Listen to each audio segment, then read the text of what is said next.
Eu esqueci de colocar o meu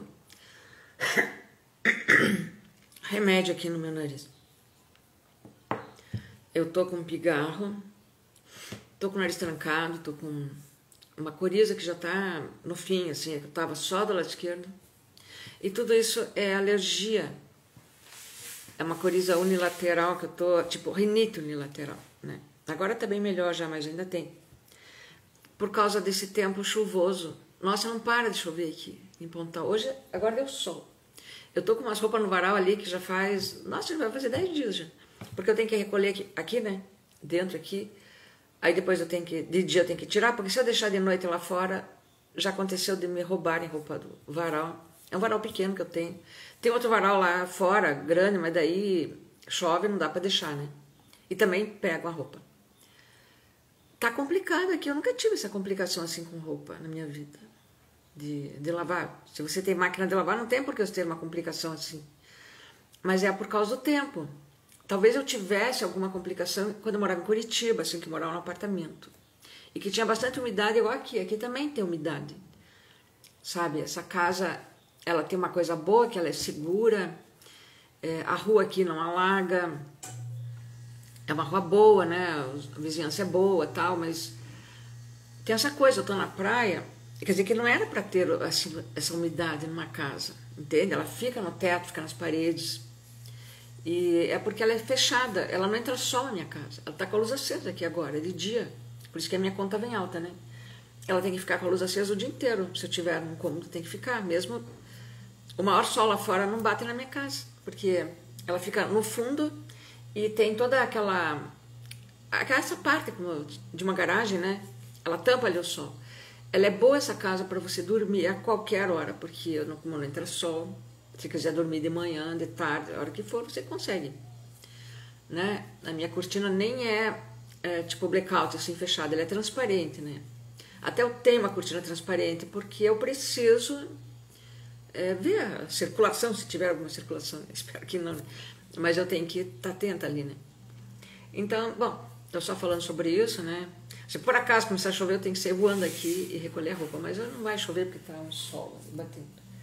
Espero que dessa vez seque minha roupa, porque se não secar, eu vou ter que ir para lavar tudo outra vez. E talvez mesmo secando eu tenha que pôr para lavar, eu vou ver, né, se não ficou perfumada a roupa, eu tenho que pôr para lavar, né? É claro. Bom, hoje eu tinha certeza que hoje era sábado, mas não é, né? Hoje é sexta. Aí, eu nem sei, hoje é sexta, né? Aí vai ter poucas pessoas aqui na live mesmo. Eu teria que fazer no outro horário, né? Mas eu vou fazer nesse horário, sabe por quê? Porque a minha live, ela fica gravada aqui, eu deixo ela.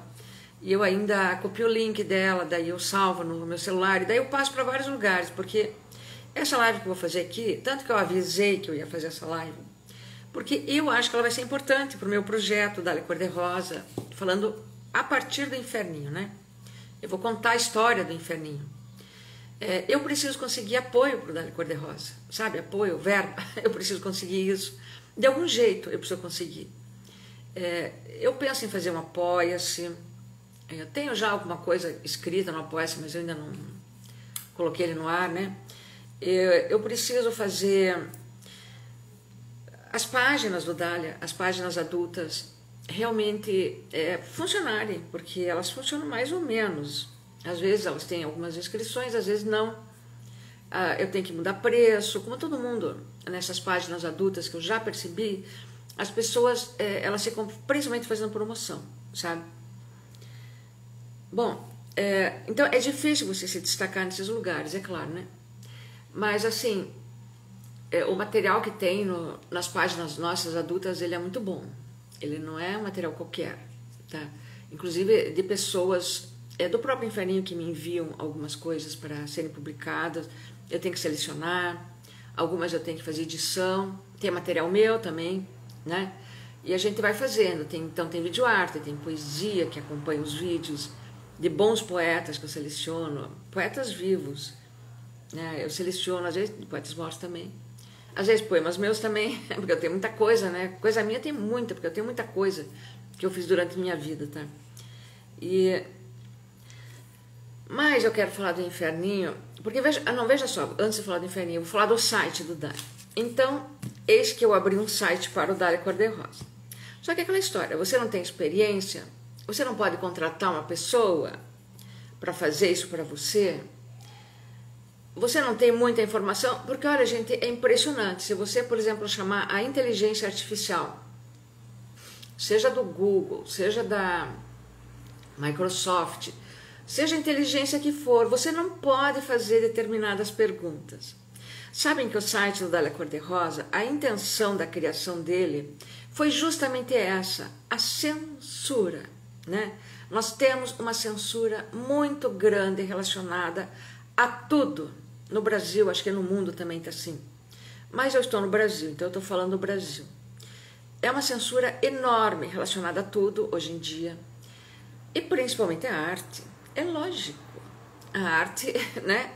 Que é aquela coisa que vai te ajudar a pensar, a você começar a estabelecer um pensamento, uma noção do que realmente você quer da vida, quem realmente você é no mundo, o que você pretende, qual que realmente é a tua vocação, o que você quer fazer. Todas essas coisas estão emperradas por uma grande censura. E essas redes sociais que nós estamos, como essa aqui, que é da Meta, é das principais que censuram, tá? A gente já percebeu que as redes sociais, elas censuram, por exemplo, uma expressão artística, elas censuram um nu, elas censuram uma cena erótica inocente, vamos chamar assim, inocente, que é uma coisa que, enfim, que não é nada que vai arrepiar os cabelos de ninguém, digamos assim, da pessoa mais puritana do mundo, não vai arrepiar os cabelos dessa pessoa, tá? Mas as redes sociais censuram. Por quê? Porque elas não querem que você tenha, essa liberdade de pensamento. Quem tem uma liberdade de pensamento não é escravo, né? É por aí. Ou pelo menos a pessoa começa a se rebelar contra a escravidão. Tá, então isso aí tem a ver com política, tem a ver com tudo que está acontecendo no mundo. Guerras, genocídios, extrema-direita entrando por toda parte, em todos os países. Então, essa extrema-direita tem a ver com uma insatisfação social muito grande das pessoas porque elas não têm informação. Então, como elas não têm essa informação, essa noção, tanto do que é o ser humano, tanto do que é a política e tudo mais, e do que é o capitalismo e tudo mais, elas vão para a extrema-direita, porque daí elas estão muito revoltadas. Então, essa extrema-direita consegue capturar as pessoas. E aí todas as pessoas acabam virando o grande irmão do mundo, né? Não precisa só o algoritmo da rede social censurar. Todas as pessoas estão internalizadas com o grande irmão da censura. O grande irmão é o Big Brother. O grande irmão é aquele do livro do George Orwell, né? 1984. Esse é o grande irmão. Ele está por tudo, ele não precisa mais de câmeras, ele não precisa de algoritmos, ele não precisa de inteligência artificial, não precisa de nada. As pessoas são as censoras umas das outras. A cultura do cancelamento nada mais é que isso. Ela adveio disso. Antes podia sempre ter existido, mas era de uma forma muito mais sutil, digamos, até porque antes não existiam redes sociais. Não existia na internet, né? Redes sociais começaram aqui com Orkut, não foi assim? E enfim, nós estamos hoje sujeitos a coisas muito ruins, por causa da censura, né? E aí, os meus últimos projetos, eu percebi que eu não posso levá-los para um edital. Vocês vejam que a própria extrema-direita aqui no Brasil, que foi o bolsonarismo, né? Que está aí ainda e que tem toda a chance de voltar. O próprio bolsonarismo, a primeira coisa que ele fez, uma das primeiras coisas, foi censurar as artes, né? Foi falar das leis de incentivo à cultura, que principalmente a Lei Rouanet, lá, Tati, que são as leis mais... que era a lei principal, né? Eu nem sei mais como é que tá isso aí, tá? E claro que a Rouanet tinha muitíssimos defeitos, mas o defeito que a Rouanet tinha era na hora de captar os recursos. Esse era o defeito, porque comparada com outras leis, como ela era uma lei muito abrangente, muito aberta, em que você, por exemplo, você manda teu projeto, aí ele é aprovado por um órgão governamental, ele é aprovado, ainda tem que passar, é uma censura, ele é aprovado. Aí você é livre, você vai captar os teus recursos em qualquer empresa que queira te dar os recursos, não é? As empresas são livres, não são? Elas não estão no capitalismo? Não falam tanto que o capitalismo é a liberdade? Então a empresa é livre. Ela vai descontar o recurso que ela dava para um grupo de teatro, por exemplo, um museu e coisa assim, ela ia descontar do seu imposto que ela pagava. Entende como era bom para a empresa isso? Mas aí, é claro, é meio que natural, que o que as empresas normalmente faziam?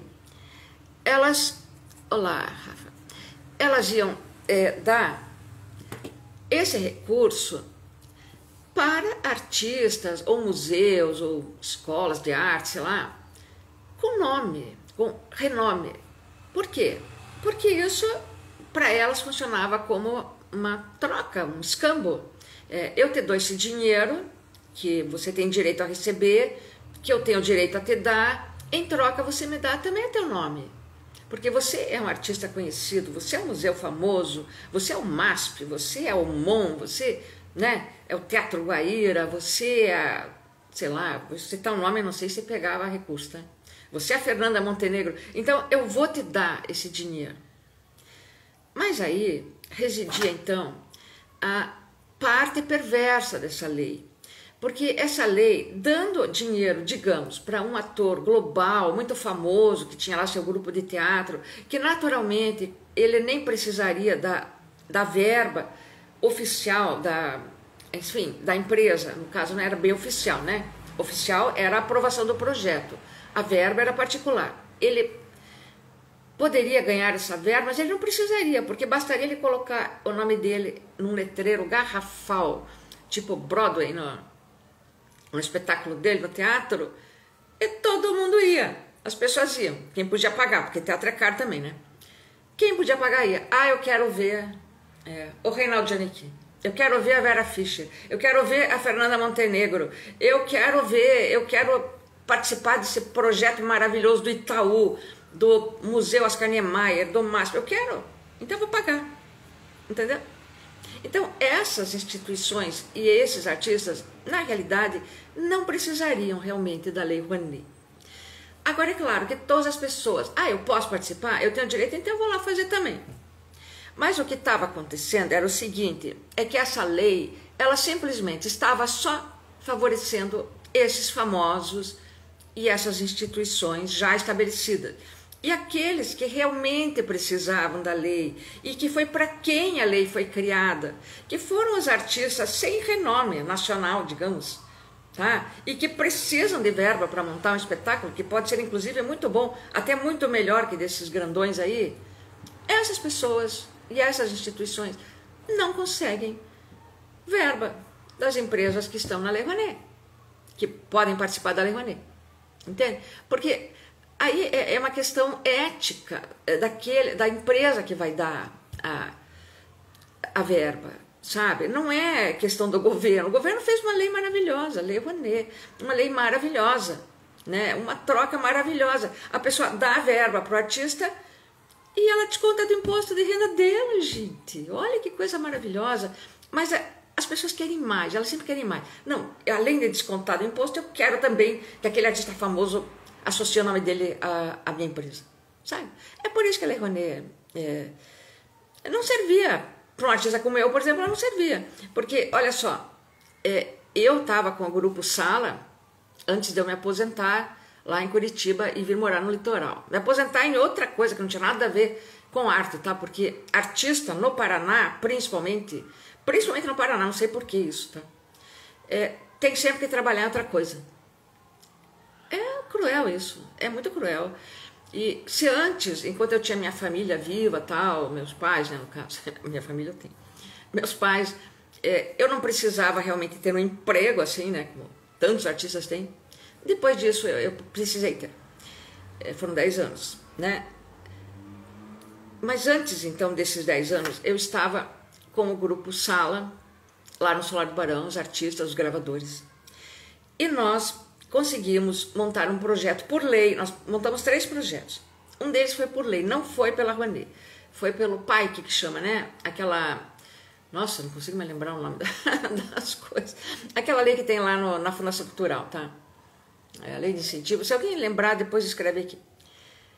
Nós ganhamos a verba, que é muitíssimo menor do que da Lei Rouanet, vocês não fazem ideia, mas a gente consegue captar. Aí que tá, essa lei realmente ela é mesmo governamental. Aí a própria fundação e tudo mais, eu não sei exatamente como é que é também, porque não fui eu que fiz essa parte, né? Eu sou ruim dessa parte, tá? Quem fez essa parte foi outra pessoa, foi o José Roberto da Silva. Ele que conseguiu, tipo, colocar no nome dele o projeto e tal, né? Embora o projeto era meu, mas ele pôs o nome dele porque nós formamos um grupo. E essa verba então sai. Ela sai rápido e a gente consegue montar o projeto. Mas ela é pequena, tá?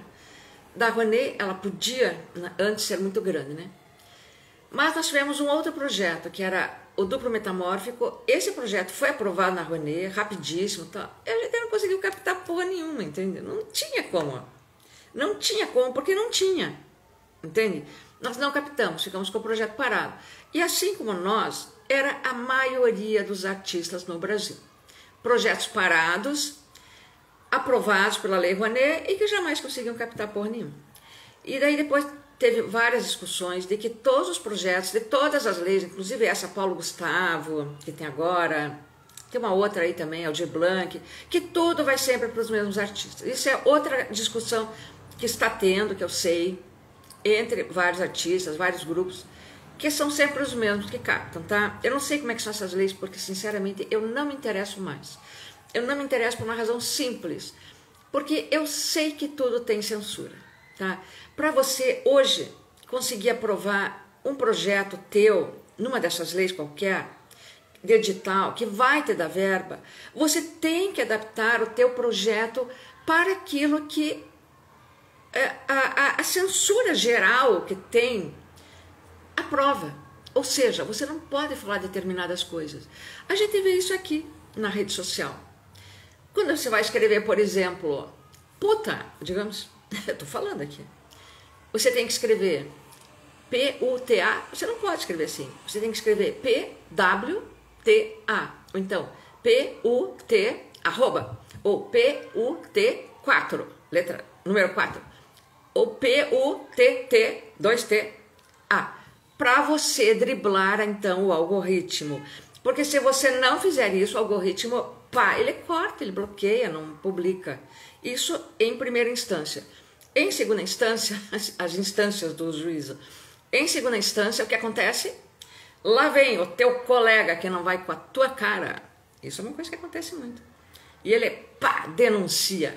Mesmo você tendo feito essas falcatrua aí com as palavras, porque ele é um ser humano, então ele sabe que foi uma falcatrua, certo? Você enganou o algoritmo, mas não uma pessoa. Aí ele vai lá e denuncia, ele diz, aqui tem isso, tem aquilo, é putaria, é fascismo, é, sei lá, qualquer coisa. Ele fala qualquer coisa lá. E como a rede social não vai ter um ser humano para dirimir, né, o conflito ali, como tem no tribunal, vai o algoritmo ali mesmo. A inteligência artificial, ela só sabe que o outro falou isso, então tá bom, pá, vai lá, carimba, e acabou aquilo que você postou, tá? Tá acontecendo uma coisa muito interessante, então, com o site do Dália. Olha, o site do Dália, para quem quiser, eu vou ditar ele rapidamente, para quem quiser copiar, entre lá, porque eu não posso, eu sou impedida de escrever o site do Dália nas redes da Meta, tá? Eu posso escrever no YouTube, eu escrevo, no Google, qualquer coisa do Google eu escrevo, no TikTok eu escrevo, no WhatsApp, né, o WhatsApp é fechado, eu escrevo. Agora, no Facebook e no Instagram, que são as grandes divulgadoras dos trabalhos da gente, eu não posso escrever o site do Dália Cor-de-Rosa, nem mesmo na minha bio, de qualquer bio, nem no Facebook, e eles derrubam a minha página, o meu perfil, eles derrubam se eu fizer isso. Eu sou ameaçada, não importa, qualquer coisa da Meta eu não posso escrever. Então, o nome do site do Dália Cor-de-Rosa é daliacorderosa.com. Dália Cor-de-Rosa, tudo minúsculo, tudo junto, .com. Eu vou repetir, não posso escrever aqui. Eu até posso escrever aqui depois, mas eu tenho que escrever de outro jeito, tá? daliacorderosa.com. É simples. é só pôr no navegador e você entra no nosso site. Só que aí eu vou contar mais uma coisa para vocês. Então, todo o meu trabalho é contra a censura. O meu trabalho como artista. Eu sou uma artista, eu sei que não é possível fazer arte com censura. Não é possível, tá?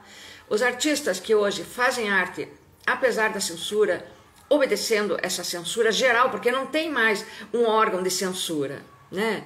O próprio Leandro Demore falou no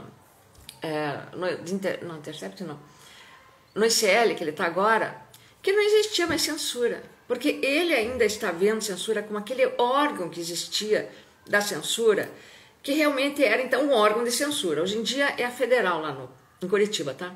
Eu ia muito lá, onde era censura, na época da ditadura, né? É porque eu sou bem velha, né? Então eu ia lá. E aí eu com meu marido lá, porque ele fazia teatro, né? Eu estava ainda estudando e também trabalhava com ele. Então nós íamos lá porque cada peça que ia ser apresentada para o público, ela tinha um ensaio para censura. Mas veja como a censura naquela época era muito melhor que a censura de hoje. Porque não tinha ninguém que ficava dedurando ninguém depois para censura. Ninguém que no teatro ficava lá ligando para censura. Olha, aquela peça lá falou puta na peça, digamos, né? Ninguém fazia isso. As pessoas tinham uma cabeça muito melhor, gente. Vocês não fazem ideia que eu sou de uma geração de pessoas com cabeça ótima. As pessoas da minha geração eram ótimas. A cabeça nossa, dos jovens, era uma cabeça ótima. Os jovens não concordavam com os coroas. Os jovens, eles tinham pensamento próprio. Claro que hoje o mundo evoluiu muito em muitas coisas, como, por exemplo, as lutas identitárias, tá? Isso é uma grande evolução que não tinha também na minha época, né? Na minha época, por exemplo, falava-se homossexualismo. Olhem que coisa antiga. O que significa homossexualismo? Significa uma doença. O ismo significa doença, patologia. É por isso que assustava tanto, porque era considerado doença, tá? O Freud, que tanto falam hoje, não, porque Freud nunca falou que fosse doença, que fosse anormal, que era uma coisa natural. O Freud jamais falou isso. O Freud considerava doença, só que ele considerava não doença física, como no caso o Krafft-Ebing, esse psiquiatra que eu estou fazendo algumas leituras de caso lá no meu canal Dália Cor de Vinho, ele achava que era uma doença física, assim que, sei lá, tinha algum problema. Antes dele ainda, aquele tal de psiquiatra Lombroso era pior ainda, porque ele achava que tinha tudo características físicas nas pessoas, que criminosos tinham características físicas. Você calcula o horror que era uma pessoa para ser linchada como era fácil antigamente? O que eu estou querendo dizer é que as coisas estão voltando agora, tá? É isso que eu estou falando. As coisas estão voltando, né? Aí depois, o Krafft-Ebing já foi um pouco melhor. Ele dava as características psíquicas das pessoas, tá? Uma pessoa que era muito nervosa, era muito não sei o que, porque ela devia ser gay, não assumir, diga. Hoje em dia não se pensa mais assim, né? A pessoa deve ser nervosa porque ela tem alguma coisa lá no negócio elétrico dela, lá do cérebro, que não está funcionando direito, né? Aí veio o Freud. Aí o Freud já não falava mais desse jeito. Aliás, o Freud, ele era muitíssimo inteligente, ele nunca ia falar desse jeito. Mas o Freud sempre falava as coisas que eu li dele, porque eu li muito Freud na minha vida, gente. Ele nunca falou que não era, que era uma coisa natural ser gay. Ele nunca falou isso. E principalmente trans nunca falou mesmo, tá? Para eles era tudo tipo alguma coisa que aconteceu lá na infância com a mãe, no complexo de Édipo, não sei. Ou era alguma coisa assim, tá? E é isso que eu tô falando, como era assim grave. Então, na minha época, as pessoas ainda tinham essa noção. O termo homossexualidade é uma coisa que veio muito depois. Ele tirou esse caráter, então, de doença, né, de problema. Ele tirou isso, tá? Aí vieram todas as lutas, né? Antes existia, por exemplo, o GLS, que era gays, lésbicas, simpatizantes. Agora é LGBT, depois já foi LGBTQIA+, e parece que tem um P no meio também, que eu não sei como é que é. É sempre mudando, né? Então vocês vejam o quanto que as coisas elas vão mudando, tá? Mas as cabeças da minha época, eu estava falando, elas eram assim libertárias. Foi na época que existiu o movimento hippie, né? Um pouco antes, o movimento hippie, 60, né? Sabe, o feminismo começou em 60 praticamente, antes talvez, né? Com a Simone de Beauvoir. Eu não sei bem direito a história do feminismo, tá? Mas foi tudo com aquelas cabeças daquelas gerações, sabe? O rock, né, começou também um pouco antes, mas foi forte, assim, naquela década de 60, depois 70 também, que é a época da minha juventude, é a década de 70, tá? Então, eu sou uma pessoa que eu não estou acostumada com essa censura aqui. Eu não me conformo com essa censura, eu não quero essa censura.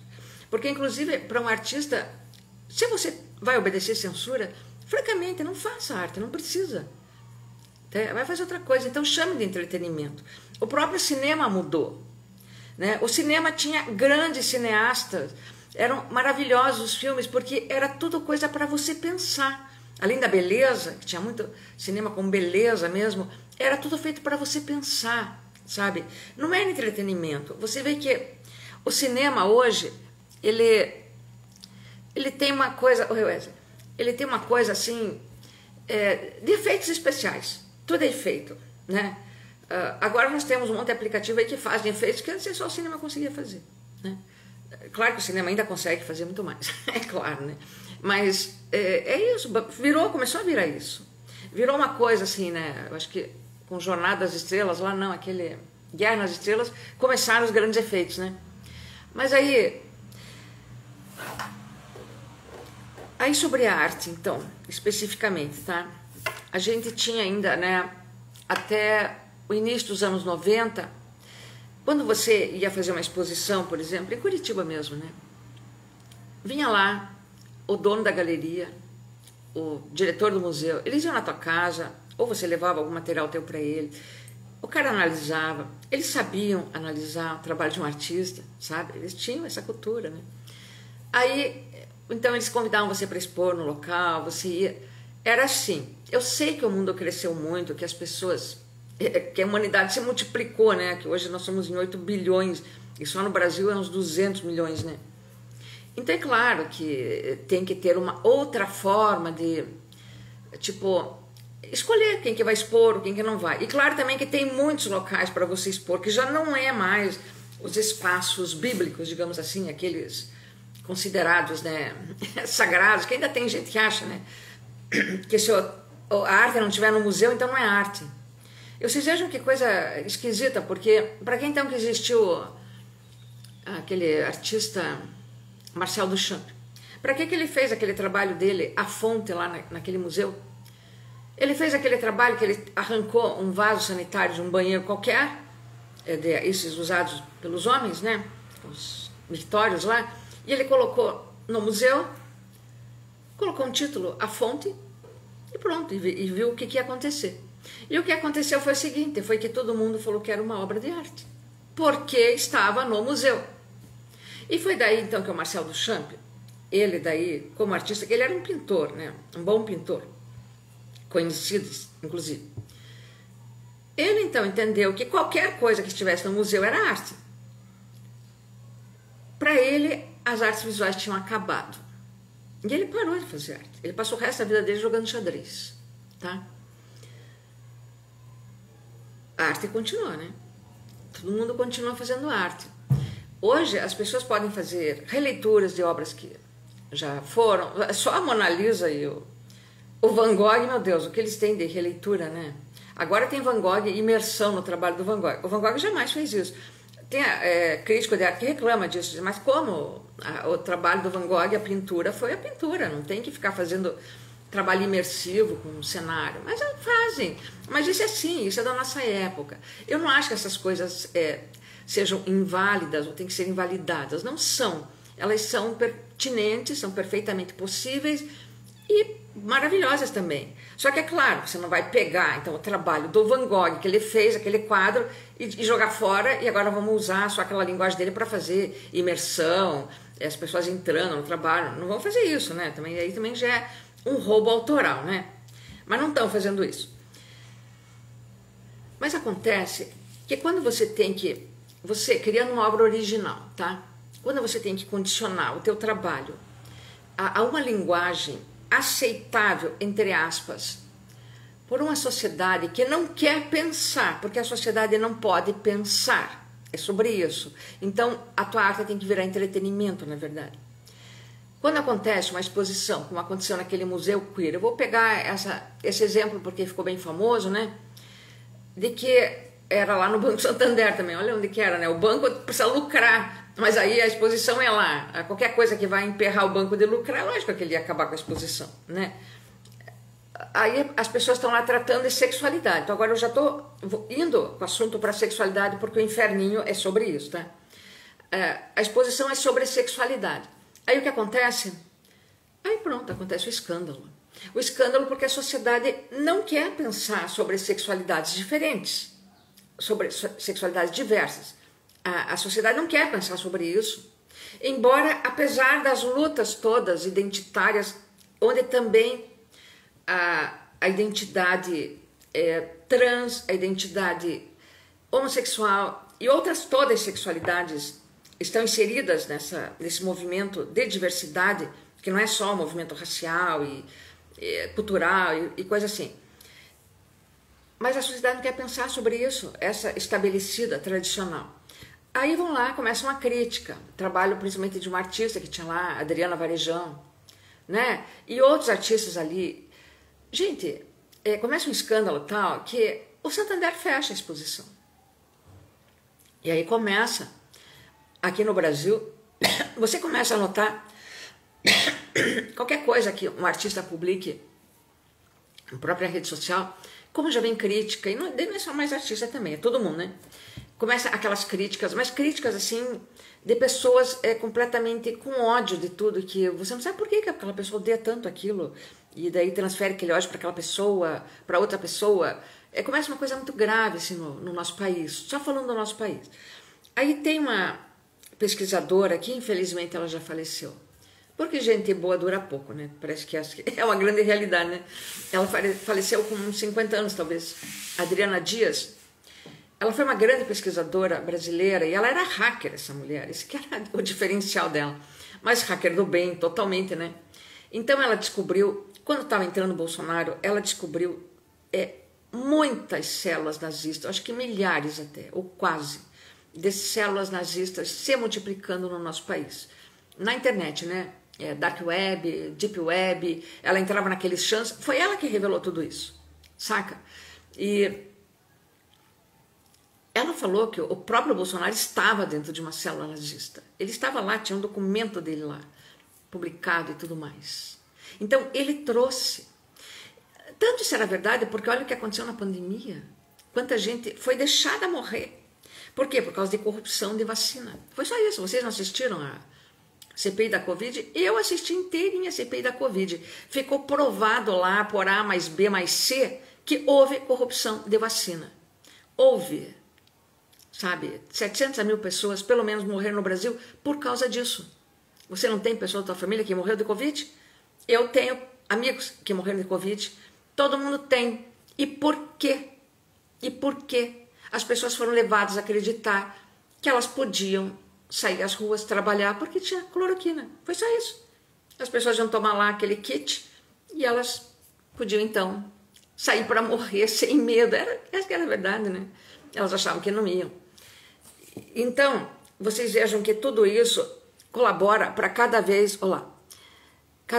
mais censura, tá? Eu já vou deixar você, Saúl, foi você que veio aqui da outra vez também, né? Então, quer dizer que não é sobre esse assunto especificamente que você quer falar. Você quer falar aqui comigo na live. Então, depois eu vou chamar você, tá? É isso aí. Então, pois é, vocês vejam então que essas coisas, como elas estão acontecendo no nosso país, né? E aí, eu não sei como é que baixa aqui, eu não estou enxergando, mas tudo bem. Então, os meus projetos, tá? Eu saí de Curitiba, já estava difícil em Curitiba as coisas, desde a pandemia, né? No próprio Solar do Barão, você veja só, eu dava aula lá, e eu tive um curso lá, que foi o curso de mais sucesso que eu dei lá no Solar, foi aquele, porque eu não era professora assim lá, orientadora, eu não era fixa, né? Eu não tinha emprego lá, tem alguns artistas lá que têm um emprego de orientador, que eles fizeram concurso, então ninguém pode tirar eles de lá, tá? Mesmo que eles não deem aula, digamos, eles dão aula, mas mesmo que eles não deem, eles estão lá, estão recebendo como artista. Eu acho que são os únicos artistas no Paraná que têm emprego de artista.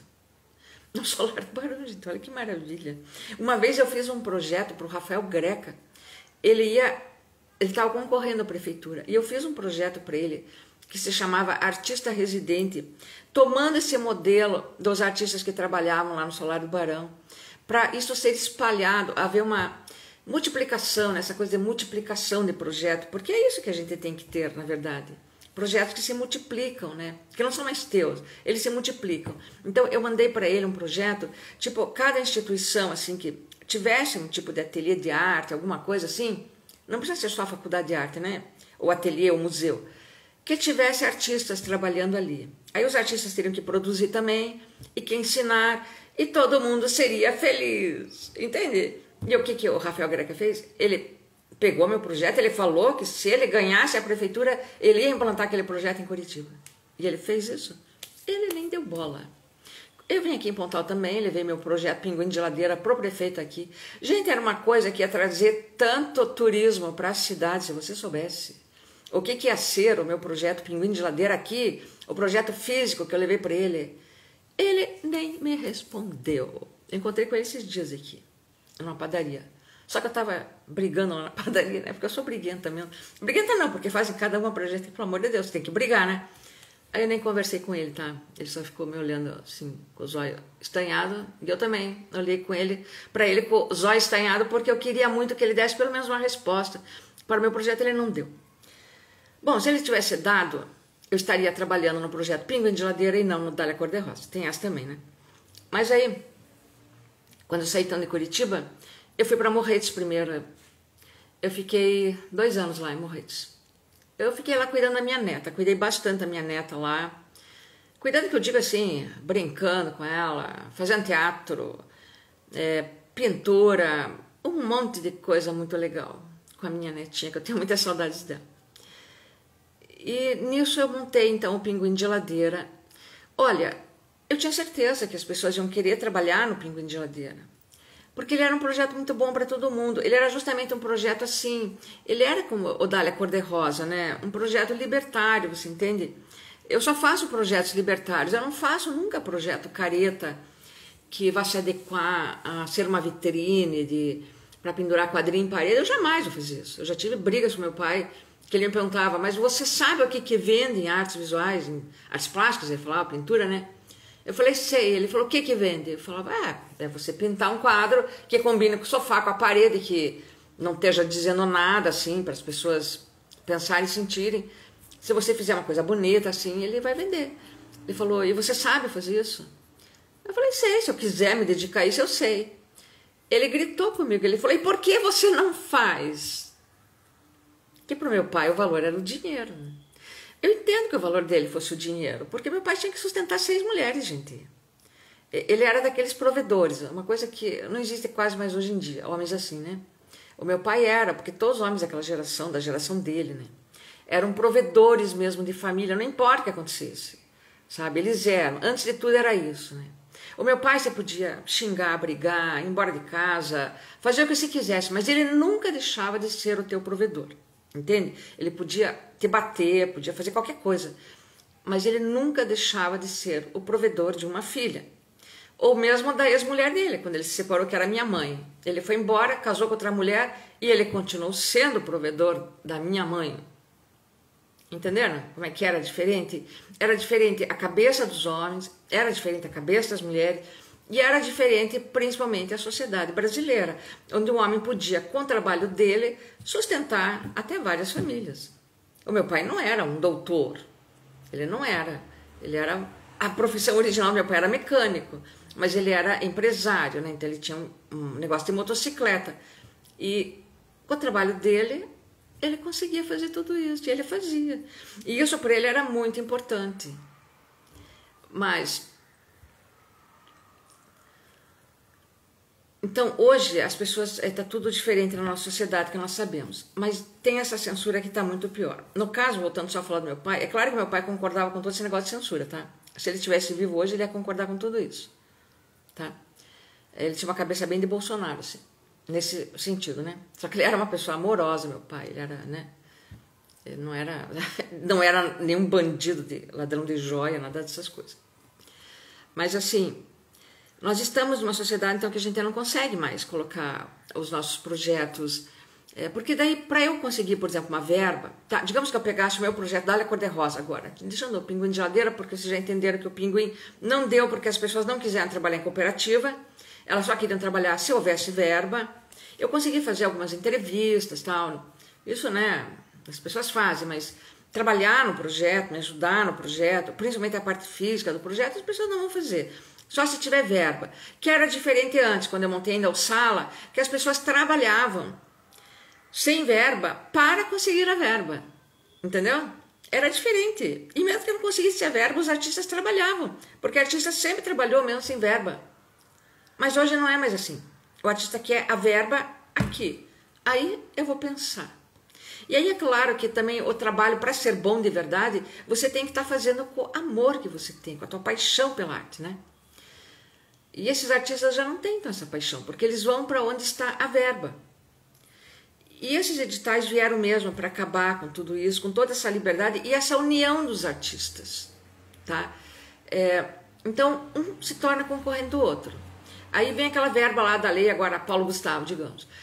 Você não pensa que se eu colocar o meu projeto, Dália Cor-de-Rosa, se eu colocar do jeito que ele é, num edital da Paulo Gustavo, que ele vai entrar, não vai entrar jamais. Não entra, não vou nem tentar, porque é besteira. É trabalho, é tempo perdido, sabe? O meu projeto Dália Cor-de-Rosa, ele necessita de verba, só que ele não pode ter verbas oficiais, é sobre isso que eu estou querendo falar. Então, eu estou pensando em fazer realmente um apoio-se. Eu vou fazer esse apoio-se, né? Eu tenho que ter tempo de fazer todas as coisas que eu faço, porque justamente eu não tenho ninguém para trabalhar comigo. Por isso que eu não tenho tempo, nunca, de fazer tudo, né? Eu ainda escrevo um livro, o livro agora está aposentado, tá? Eu não vou escrever esse livro tão cedo, até porque eu acho que eu tenho que deixar ele em banho-maria mesmo, porque ele tem que ser reelaborado, esse livro, tá? Então ele fica para depois, deixa, né? Eu estou preocupada mesmo agora com o Dália Cor-de-Rosa. Então, agora eu vou contar a história do Inferninho, que está dentro do Dália Cor-de-Rosa, e que eu estou entendendo que o Inferninho é o carro-chefe do Dália Cor-de-Rosa. Então é sobre isso que eu quero falar. Então, eu montei o Dália, só uma pequena explanação sobre o Dália. Eu montei o Dália partindo do conceito da sociedade alternativa, olha só, longe de capitalismo, longe de censura, voltamos meio que aos anos 70, 60, 80, por aí, tá? Eu gostaria que a música do Dália Cor-de-Rosa fosse Aquários, sabe? Eu gostaria disso, mas não pode, né? Mas eu gostaria. Eu até tenho uma música bacana que o Juliano Reis fez. Ele fez uma música bacana, o Juliano Ripp. Ele estava no Dália, né? Agora eu não sei por onde ele anda, mas ele estava lá no Dália.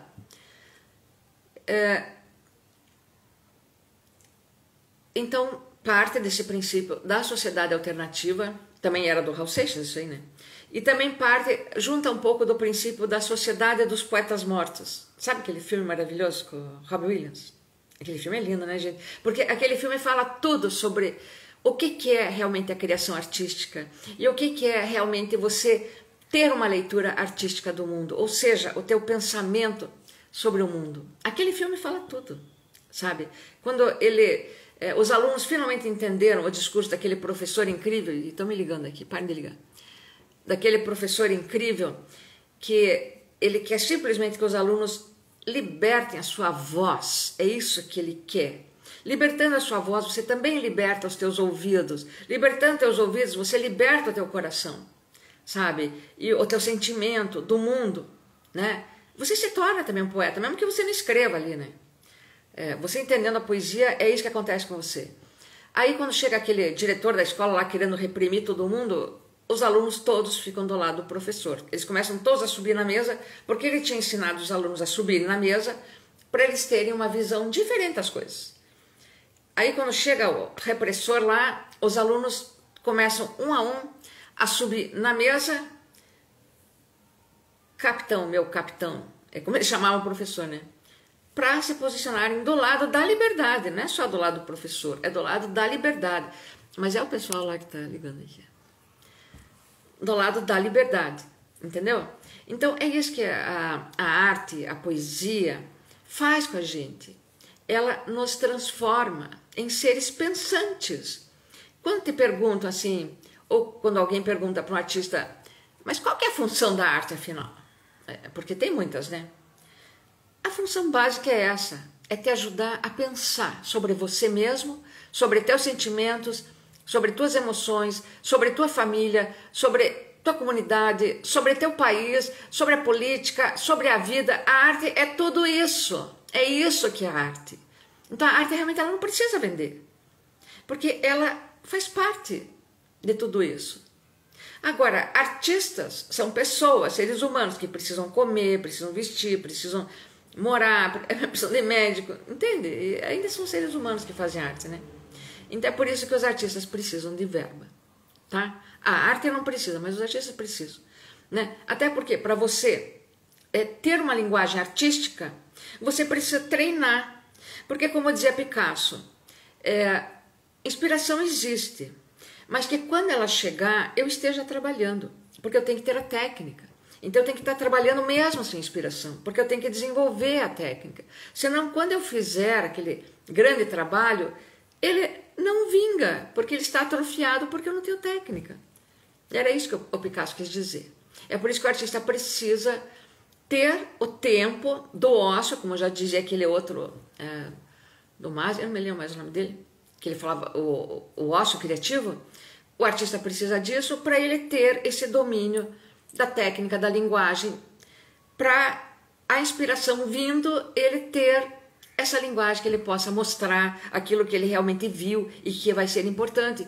Muitas vezes um artista só vai ter umas poucas visões importantes que ele precisa comunicar ao mundo, mas ele tem que estar trabalhando, né? Mesmo que seja de uma forma repetitiva, tem muitos artistas que trabalham assim, de forma repetitiva, estão sempre fazendo as mesmas coisas, mas eles estão comunicando uma coisa, basta você ter o olhar de ver, né? Agora, você tem esse olhar de ver? Por que você não tem esse olhar de ver? Porque você está sendo distraído o tempo todo pela televisão, pela mídia corporativa. Ai, sai, mas que a gente... Isso é um fogo. Tirou tudo aqui. Sabe, você... eu vou deixar, se ligar, eu vou deixar, depois eles desligam, tá, gente? Eu não posso controlar isso também. O tempo todo, né? Então você fica sendo distraído, tá vendo como isso foi uma distração do que eu tô falando? Você fica sendo distraído do mundo, do que tá acontecendo, da guerra. Gente, a guerra é uma linguagem essencial do mundo, do capitalismo. Quando acontece uma guerra, ela é o ponto crucial. Para que está voltado o capitalismo? Por que ele tem que matar determinadas pessoas, determinados povos? Por que tem que matar? Então é sobre isso que a gente tem que estar antenado. Por que eles têm que... Aquele que está matando, ainda assim ele é elogiado? Por quê? Por que é só depois de muitos anos, de décadas, que passa que as pessoas vão entender o que estava acontecendo? Por quê? Né? A gente não consegue entender por causa disso, das distrações todas.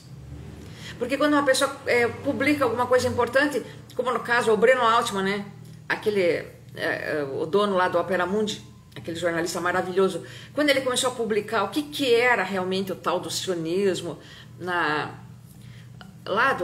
dessa guerra, esse genocídio que está tendo sobre a Palestina, quando ele começou a falar sobre aquilo, a primeira coisa que aconteceu com ele foi processado, ia ser preso e sendo bloqueado em tudo que é rede social, e ele estava ali alertando as coisas, entende? Então é essas coisas que acontecem, tá?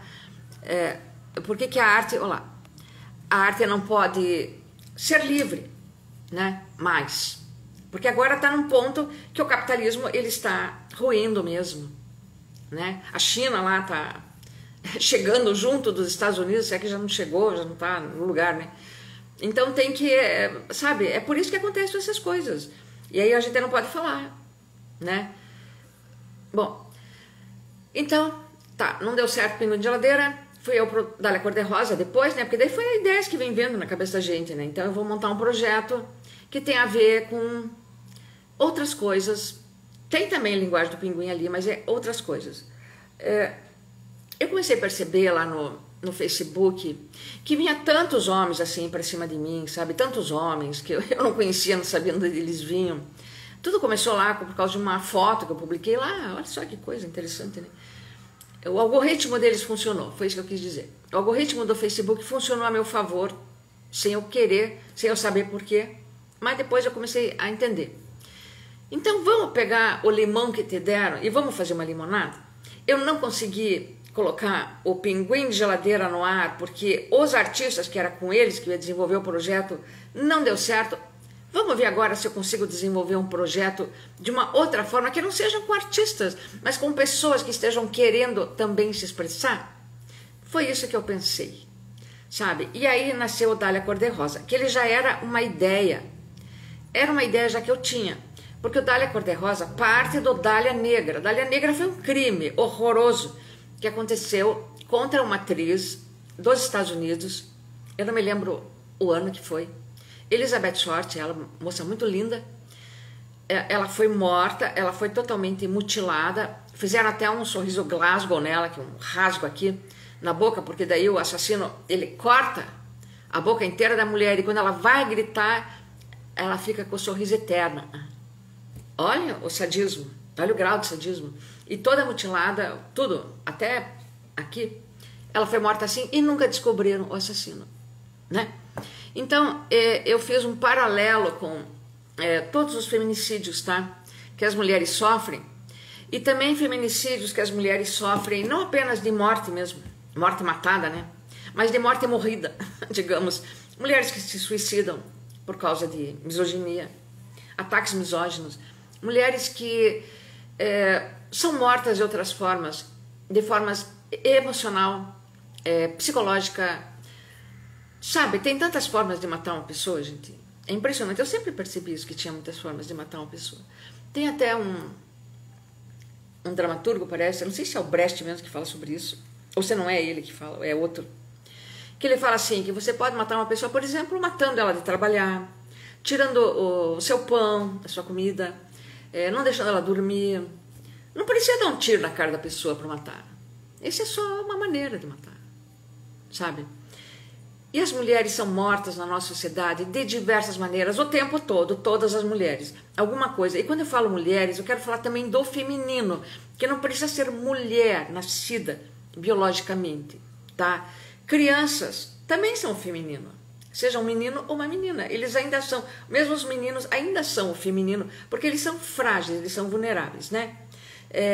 Mulheres trans são o feminino também, é lógico, elas também são mulheres, tá? Porque, como dizia Simone de Beauvoir, você não nasce mulher, você se torna mulher, né? Então, todo aquele que se torna mulher, toda aquela que se torna mulher, é mulher, e daí também vai ser odiada. Vocês sabiam que os gatos, os gatinhos, esses que a gente tem em casa, eles também representam o feminino, vocês sabiam disso? E que é por isso que existem serial killers de gato? E quando começa a matança de gatos, por exemplo, na Inglaterra, no Reino Unido, a Scotland Yard já sabe que quando começa um serial killer de gato a aparecer, eles têm que caçar esse cara, porque logo ele vai transpor a barreira e vai começar a matar mulheres. Vocês sabiam disso? Então, eu sei dessas coisas, tá? Aí, então, eu quis unir essa coisa do Dália Negra. Se você entrar lá no meu site, que eu deixei aqui ó, o link, você vai ver que eu tenho o conceito lá do Dália Cor-de-Rosa. Eu transformei o Dália Negra, então, no o último estágio que passa o feminino, tá? O estágio final da matança, digamos. Mas a Dália, ela é cor-de-rosa, quando ela é inocente. A Dália é a mulher, né? A mulher geral. Ela é inocente, ela é a Dália cor-de-rosa. Ela teria que ir num crescendo até chegar a ser uma Dália cinza, digamos, que seria a Dália velha, antes de morrer. Ela tá ali, mas ela vai ter um relacionamento com o homem, desde já que ela é Dália cor-de-rosa, né? Ela vai ter um relacionamento, mas afetivo, um relacionamento bom, positivo, que cria a vida, porque a vida não nasce do encontro entre homem e mulher, nasce, né? Mas chega lá a misoginia, que é esse crime contra a mulher, que transforma, então, as diversas dálias de diversas cores até a dália negra, que foi o que aconteceu com aquela atriz, entende? É mais ou menos assim o conceito, tá? Quando eu escrevi ele tá muito mais bem escrito, né? É que eu não quero agora me prender nessa parte aqui do projeto. Eu vou falar mais dessa parte quando eu fizer realmente o Apoia-se, tá? Para o Dália Cor-de-Rosa em geral. Então, a primeira coisa que eu pensei no Dália, quando eu criei, ele não tinha o site ainda, né? Quando eu criei os grupos do Dália, o primeiro grupo criado foi o Clubinho, tá? Clubinho que hoje é Inferninho, então agora eu vou falar disso aí. Eu não criei Inferninho, eu criei o Clubinho. O Clubinho era para ser um encontro entre pessoas, homens, mulheres, todas as pessoas com mais de 18 anos, é claro, né, gente? Eu só faço coisas para pessoas maiores de 18 anos, tá? Eu nunca faço coisas assim, que envolva esses assuntos para pessoas menores. Quando é para criança, porque eu já escrevi livro para criança, já fiz teatro, tem até um grupo do Dália que é para criança, aí é para criança. Eu acho que a criança não tem que pensar sobre nada dessas coisas, né? A criança está aí para desenvolver o cérebro, para aprender, brincar, viver toda aquela parte lá que o Freud e a Melanie Klein descobriram, né? Que ela vai passar por um monte de coisa. É isso, tá? É por isso que a pessoa que quis me ferir nos meus grupos coordenou um ataque pedófilo nos meus grupos. Foi isso que aconteceu. A pessoa que quis destruir meus grupos, ela fez isso, porque ela me conhece, ela sabia que essa parte, para mim, é uma parte sagrada da qual eu jamais vou abrir mão dessa noção, porque ela é uma noção sagrada de que o infantil, ele tem que estar no seu espaço infantil, né? Então, é um exemplo, só estou citando isso aí. Eu abri o clubinho. Aí o que aconteceu? Vieram amigas, né, foram convidadas, as pessoas foram, porque elas iam conhecer pessoas. E daí teve um cara lá, né, era um brasileiro. Tinha gente de todo mundo lá, porque, como eu disse, começou a vir muita gente atrás de mim no Facebook. Então, foi através dessa noção que eu vi do que estava acontecendo, então eu fui abrir o Dália Cor-de-Rosa e os grupos do Dália Cor-de-Rosa para as pessoas se conhecerem, tá? Porque aqueles homens, estavam na cara que eles estavam precisando conhecer mulheres, assim como tantas mulheres, eu sei que estão precisando conhecer homens também. Então, eu abri o clubinho, foram lá várias pessoas e um deles só, apenas um, ele soltou lá uma pornografia, uma foto, uma imagem pornográfica. Aí foi aquele escândalo no grupo, né? Que não era isso. E ainda bem que eu tava lá, que eu vi, né? Aí o que aconteceu? Mulherada começou a sair, uma atrás da outra, porque daí tinha uns caras lá que eram muito mal educados, tal, falavam um monte de coisa. E eu pedi para eles, olha, por favor, não façam isso. As meninas aqui, mulher não gosta dessas coisas, gente. Que isso? Não façam isso, né? Conversem com elas. Elas estão aqui para vocês conversarem, para vocês se conhecerem, né? Olha, não adiantou, tá? Aconteceu muita coisa lá no clubinho, né? Até que eu falei assim para eles, olha, se vocês continuarem com isso, isso aqui vai deixar de ser o clubinho, vai ser o Inferninho, tá? Eu vou mudar de nome, falei. Eu achei que eles iam parar, só que eles não pararam, tá? Então, o grupo mudou de nome, ele virou Inferninho do Dália. E hoje ele é o Inferninho. O clubinho foi montado depois, ele tem um outro grupo chamado Clubinho. Eu confesso para vocês que ele é bem mais parado, o clubinho. Eu não tenho muito tempo de divulgar meus grupos, os grupos do Dália. Tem muitos grupos do Dália, eles estão divididos em comunidades. Eles podiam estar muito além do que eles estão, mas houve essa coisa, essa tentativa de destruição das minhas coisas. Foi por uma pessoa que eu acho... enfim, isso aí é outra coisa, tá? Mas a gente continua, né, querendo levar as coisas adiante. Aí, por que o Inferninho, então, ele se tornou o carro-chefe do Dália? Porque o Inferninho é o carro-chefe do Dália. Vocês vejam que ele se criou espontaneamente.